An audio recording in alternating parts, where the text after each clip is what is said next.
انا دلوقتي انا اموت، ممكن اموت النهارده، انت ممكن تموت النهارده، اي حد ممكن يموت في اي لحظه. فلما هموت وهنزل القبر او يوم القيامه، ففي فرق بين واحد محتواه اللي الناس بتقعد تشوفه وعمال ياخد من وراهم حسنات حسنات حسنات حسنات، وفي فرق بين ان واحد بيعمل محتوى وكل اللي عمال يشوفه بياخد سيئات سيئات سيئات. صح ولا غلط؟ صح. صح كده. يبقى انا بناشد اي شاب بيعمل اي محتوى فيه مخالفات شرعيه، تمام، بقى الموسيقى الحاجات دي كلها، تمام، فطبعا انا بناشد اللي هو يعمل ايه؟ يغير محتواه، لان ممكن الانسان يموت في لحظه. يبقى انا اموت بقى وابقى نفسي لما اموت ابقى اغير محتواي. ده كذا واحد كان بيغني على التيك توك وعامل اغاني، واول ما مات في ناس مسحوا له المحتوى بتاعه، وفي ناس ممكن ما يعرفش ان هو يمسح لك المحتوى بتاعك. فتموت بقى وتقول دلوقتي المشكله احنا مش لاقيين له محتوى يليق عليه، يعني مش لاقيين له محتوى. هو زي ما حضرتك شايف كده، وشه اصلا وشه يعني هلس وشه. لا لا، خلي بالك، اقسم بالله وشه جميل يا عم، هلس فين يا عم، وشه زي العسل. الله يخليك. الراجل يعني وشه زي العسل يا عم. يعني ولا وشه ينفع يدي نصيحه ولا لا لا لا، عبده انسان محترم وما شاء الله تقبل يعني. تمام يا عبده. تمام. دي خد يعني قول له فيدو يا شيخ، قول له مثلا انا شايف مثلا وجهه نظري انت ممكن تعمل مثلا ايه مثلا. لا انت صوتك حلو. لا مش نافع. برضه والله. تمام تمام تمام. اعمل، بص هو عموما يعني. مثلا سؤال تاني. قول. لو عملت مقالب وكده، غير ان انا اطلع اعمل على ساوند باغنيه وكده، مقالب برضه. بص يا جماعه، حاجه يعني لسه منزل فيديو على الفيس ان انا بجرب دوريتوس وكده. دوريتوس يعني مقاطعه كمان. استغفر الله العظيم. انت من ملة مين يا ابني؟ طب اعمل ايه طيب؟ بص يا حبيب قلبي، انت قول يا عم. وانا عمال كل يوم يا ابني ما تجيبش بيبسي حرام عليك، يروح يجيب. يا ابني ما تجيبش شيبسي في ناس بتموت، يروح يجيب. فانت اقنعه بقى يا شيخ. يا عم الراجل محترم. انت جاي على زميلك ليه كده يا عم الحاج؟ في ايه؟ الراجل حتى شاف وشه جميل كده. ايه؟ يمكن يسمع منك انت. لا والله، ما انا بكلمه بالراحه هو. وخلي بالك لما بتكلم الكلام ده بتكلم يعني اللي بيشوفنا وبنكلم الناس كلها، تمام. فاحنا في قاعده كده في الفقه بتقول لك ايه؟ بتقول لك ركز في الكلام اللي هو يعني. بص الكليبات عنده 30 مليون وخارب الدنيا، يعني ده اكتر ذنب فينا. انا اللي ودي ينصح نفسه الاول. برمي فلوس. لا والله، بص هو الكلام طبعا، الكلام ليا اولا، تمام، ثم العبد ثم الشار ثم كل الناس اللي بتشوفنا، لان الدين او القران او السنه مش لحد بعينه، ده نص نازل للناس كلها، انت فاهمني؟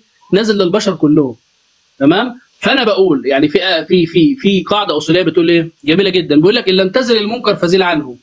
يعني انا دلوقتي مش قادر اقدم حاجه مفيده، خلاص ما اقدمش. يبقى ولا انا اعمل حاجه تضرني، تمام، يبقى افضل ما اقدمش. صح ولا غلط؟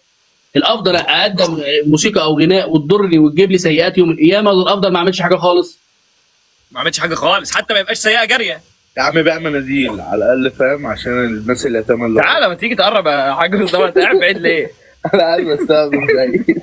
ده السؤال الاول وكده انت برضو كل اللي موجود عرفه. يبقى الانسان يغير محتواه الافضل. في حديث عن النبي صلى الله عليه وسلم بيقول لا تزول قدم عبد يوم القيامه حتى يسال عن اربع، منها عن شبابه فيما افناه، ومنها عن عمره فيما افناه. في فترتين الانسان بيتسال عنهم، الشباب والعمر. شبابك انت عملت في ايه؟ وعمرك انت عملت في ايه؟ تمام. فكل واحد منا كده هنموت، وكل واحد منا لازم يكون مستعد للاجابه. انا عملت ايه في شبابي؟ خدمت بيه دين ربنا، اكيد لازم نتسال، تمام. دي نقطه. النقطه الثانيه، بتصلي يا شباب؟ اكيد بتصلي.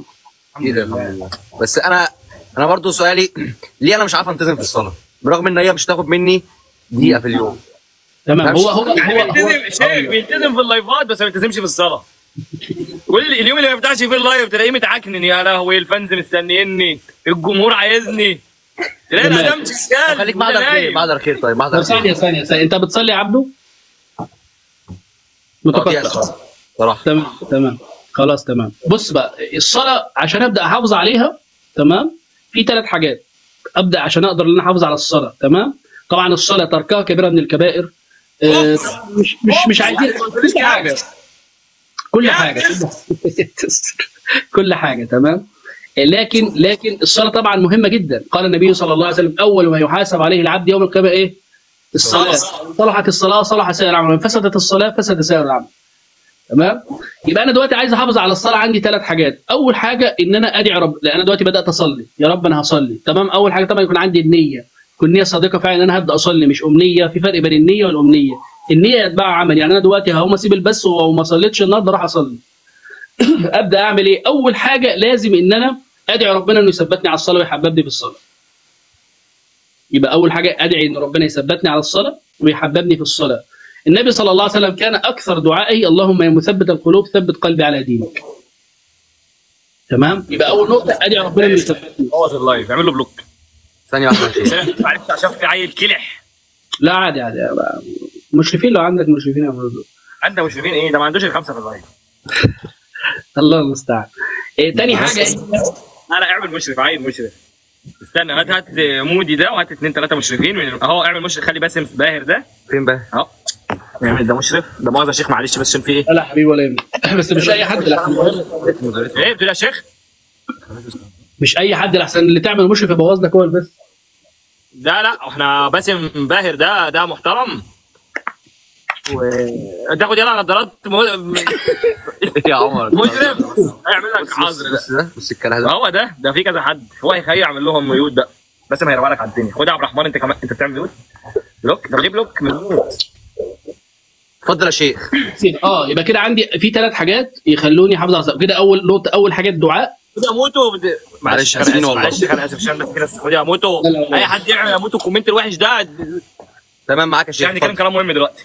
تمام. اول حاجه كده اللي انا ادعي ربنا انه يثبتني على الصلاه. تاني حاجه تمام ان انا اجاهد نفسي وشيطاني، لان نفسك وشيطانك اصلا مش عايزينك تحافظ على الصلاه. انت دلوقتي قلت انا هروح اصلي، تلاقي لك كسل، مش عارف نفسك تقول لك مش عارف ايه. طب الشيطان يقعد يوسوس لك. تمام؟ فهو نفسك وشيطانك مش عايزينك تصلي. ليه؟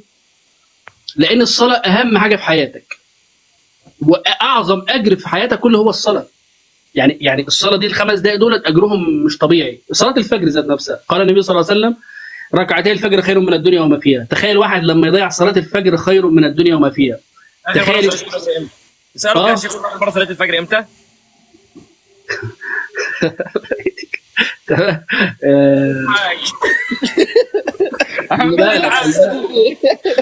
خلي بالك يا عبد، انا لو منك بعد ما اخلص اللايف اروح ماسكه في البتاع اللي ورا دي، اروح ضربه الضربه التمام.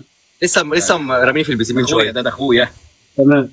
يبقى اول حاجه، يبقى تاني حاجه مجاهده النفس والشيطان، لان الصلاه اجر عظيم. الشيطان عايز يضيعها عليك وعايز يدخلك النار معاه. انت فاكر ابليس مش هيستريح لما يدخلنا كلنا النار؟ هو عايز كده. ثالث نقطه بقى حب الصلاه، ودي اهم نقطه اللي هو الصلاه بخشوع. في فرق بين واحد بيجي يصلي بخشوع، وفي فرق بين واحد بيجي يصلي من غير خشوع. انا عندي بقى شيخ تعالى النقطه دي بقى، المشكله دي والله العظيم فعلا السرحان في الصلاه. وانا برضه ساعات بسرح، بصلي ولا بسرح ساجد وقبل ما اصلي عمال مجهز مثلا هدعي 1 2 3 4 ابص الاقي نفسي صليت. ماشي. شفت ده الشيطان ده، عشان احنا بنتكلم كلام دلوقتي فيه افاده. بص قطع النور عشان نقفل. تمام. بص موضوع السرحان في الصلاه ده بيبقى بسبب عدم الخشوع. هو في شيطان اصلا معين بيبقى هو يعني لازم يعني ايه وظيفته كده، ان هو اسمه خنزب. ده وظيفته ان هو يخليك تسرح عن الصلاه. طب ليه يخليني اسرح عن الصلاه؟ بيخليني اسرح عن الصلاه عشان يضيع مني الاجر بتاع الصلاه. تمام. فالنبي صلى الله عليه وسلم قال لك لما يجي لك الشيطان ده تعمل معاه ايه؟ قال تستعذ بالله من الشيطان الرجيم وتدفل على يسارك 3 مرات. يعني تقول اعوذ بالله من الشيطان الرجيم وتلف 3 مرات كده. الشيطان على طول ايه؟ وانا بصلي؟ بس مش بتلف جامد يعني تغرق اللي جنب، لا بسيط كده اهو. تدفل كده بسيط وتقول اعوذ بالله من الشيطان الرجيم. ايه اللي يحصل؟ الشيطان يسكت على طول، يخنس يعني. تمام. طب انا دلوقتي بقى عايز اخشع في الصلاه، اصل ازاي؟ اولا الاستعاذه. كل ما الشيطان يبدا يجيب لي افكار في صلاتي، تمام، ابدا استعاذ بالله من الشيطان الرجيم. طب في برضه نقطه مهمه جدا واغلب البعض مش بيذكرها. هو اصلا الشيطان بيوسوس لي في ايه؟ مش بيوسوس لي في اليوم بتاعي ولا بيجيب لي حاجه جديده؟ في اليوم بتاعي. تمام. هو كده بيوسوس لي في اليوم بتاعي، يبقى انا هحاول ان انا اخلي يومي كويس بقى. صح.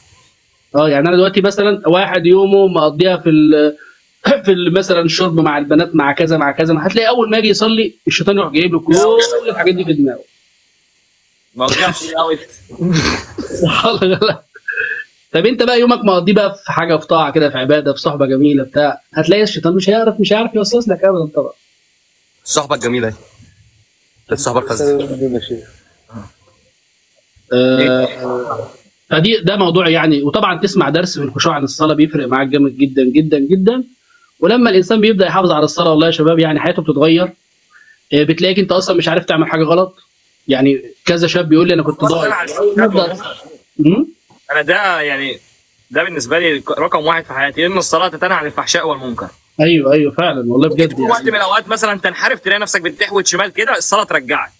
ايوه فعلا والله. يعني موضوع الصلاه ده مش بقول ان انا بصلي كل الصلوات، لا الصراحه بقطع ساعات وبتاع، بس لما بلتزم بلاقي نفسي بعدت عن كل حاجه وحشه. طبعا هو ربنا قال كده ان الصلاه. وفي بقى ايه ثانيه بتقول لك ايه؟ فخلف من بعدهم خلف اضاعوا الصلاه واتبعوا الشهوات فسوف خلاص انت بتضيع الصلاه بتتبع الشهوات على طول. حقيقه يعني. سامع انت بتخبي وشك ليه؟ لسه مستحمل. ماشي.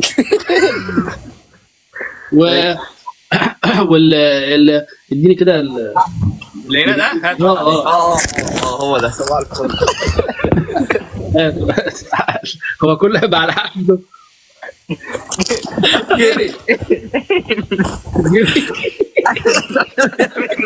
حاجه غلط.